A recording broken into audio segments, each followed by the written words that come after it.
भारतीय इतिहास में गुप्त काल को स्वर्ण युग के रूप में भी जाना जाता है। चंद्रगुप्त द्वितीय का शासनकाल के दौरान प्रसिद्ध शिखर तक पहुंच गया था।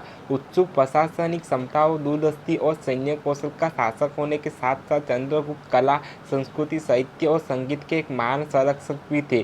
चंद्रगुप्त द्वितीय को विक्रम द्वितीय के नाम से भी जाना जाता था। इतिहास में सबसे प्रशंसनीय राजाओं में से एक थे। चंद्रगुप्त द्वितीय को एक बड़ा राज्य विरासत में मिला था।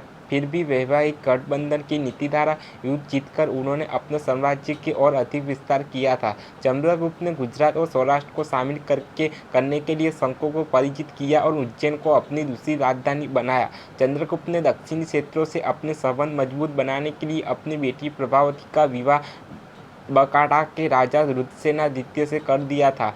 चंद्रगुप्त ने खुद नंगा की राजकुमारी कुबेर नंगा से शादी कर ली और नंगा कबीले के साथ अपने संबंधों को मजबूत कर लिया था। चंद्रगुप्त ने उत्तर में गुजरात से लेकर मध्य में मालवा तक अपने साम्राज्य का विस्तार किया था। चंद्रगुप्त मौर्य की एक राजधानी पाटलिपुत्र भी थी।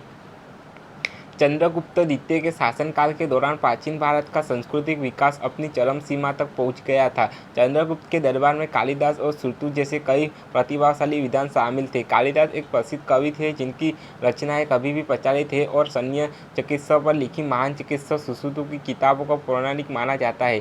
चंद्रगुप्त के शासनकाल के दौरान प्रसिद्ध चीनी यात्री पहाना ने भारत का दौर किया और चंद्रगुप्त के राज्य का विस्तृत ब्यौरा भी लिखा था।